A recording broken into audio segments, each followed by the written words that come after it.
Wanjai Marumba. G'day and welcome to Term 4 Week 2 of our Religious Education and Prosper Character Strengths Pilgrimage here at Iona, where this week the focus is on the extremely interesting and challenging strength of curiosity. Like all strengths, it can be of tremendous assistance to us in the journey of our life. However, like all strengths, it has the challenge and potential difficult application for growing young people. Curiosity sits inside the wisdom family of strengths, alongside creativity, judgment, love of learning and perspective. I would suggest that self-regulation should not be too far away when trying to exercise healthy curiosity, but I guess I'm placing my safety first hat as rector of the college at the moment. For me personally, I found this character strength surprisingly at number 18 on my profile, while for the students overall it lands in their top 10 at number 8. At its very best, this is a strength that makes us use of our God-given intellect and a search to know more. At its best, this knowing and learning more can help people make incredible discoveries, necessary advancements in many fields of work like medicine, the arts, mathematics and science, and many areas. At its less than best, it can seemingly promote an attitude of, well, you have to try everything once, which of course is concerning and needs to be challenged. This form of curiosity can be troubling when combined with the impulsive and risky behavior associated with growing up, with being you. You do not have to try everything once. Some things that harm you and your development don't ever need to be tried at all. But I guess I'm wearing my concerned father hat now when discussing that topic with you. We now have an abundance of ways to find the answer to a question. Even the search engine company has become a verb when we say, "I'll Google that." It seems as though any curiosity can be answered by Siri or Google, and yet the imagination and desire for more seems ever present. The curiosity of life's mysteries drives many people to keep searching. It is the positive spiritual curiosity that Sir Eugene was referring to when he asked us to learn who we are in the eyes of God, to search, discover, and understand that we have an inherent God-given dignity and that we should be curious to understand its meaning in our life and, importantly, in the lives of others. Our culture here at Iona absorbs this challenge, and every one of these videos is attempting to help you discover more about yourselves. One of the common difficulties that I encounter in caring for Ionians is that they often feel some guilt for doubting their faith. When I begin to ask them questions about the problem, I discover that most of them are not doubting their faith at all. They're simply asking honest questions. They're experiencing difficulties, not doubts. A difficulty in the faith occurs when a person is genuinely seeking an answer, either to a doctrinal question or a moral teaching. A difficulty is different from a doubt. A doubt is when a person says scornfully, "That can't be true." And a difficulty is when a person ponders and says, "How can that be true?" The first is a rejection of the faith. The second is an exploration of the faith.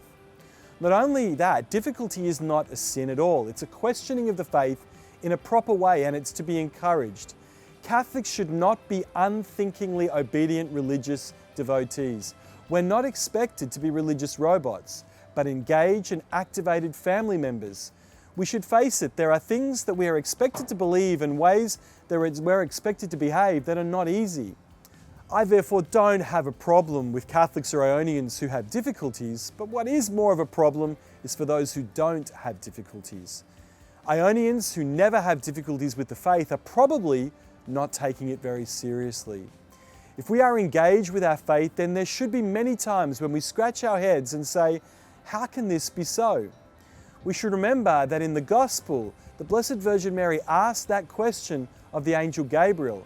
When the angel announced that she was to have a child, she replied, "How can this be so?" When we are faced with miraculous claims, a dogma that is difficult to understand, or a moral teaching that seems impossible or unfair, we are right to say, "How can this be so?" It's only when we ask that question that we can find the answer. We should be curious Catholics, alert and inquisitive. We should prayerfully consider every aspect of our faith, always seeking to learn more and understand more fully. We should ask the right questions, and to do this, we're called to engage our bodies, our minds, and our spirits. Engaging our minds in the quest for a better understanding is easy enough to understand, but we need to read the sacred scriptures regularly. In this modern age, we also have many resources available: ebooks, websites, radio shows, podcasts, YouTube, TikTok, Snapchat, and much more. The content is available like never before, but be curious. Be a curious Catholic and engage your mind as this time emerges. We also need to engage our hearts in the search for a deeper experience of our faith. This means a renewed commitment to prayer, to worship, to the opportunity for Mass and for adoration. It's through prayer that the content that we learn with our minds makes the long journey from our head to our heart.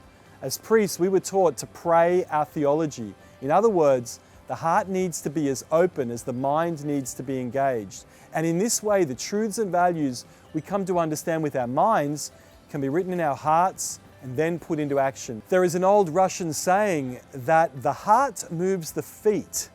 We are most strongly motivated to action not through thought alone, but through our emotions and our thoughts combined. And finally, we need to engage our bodies. Faith without works is dead.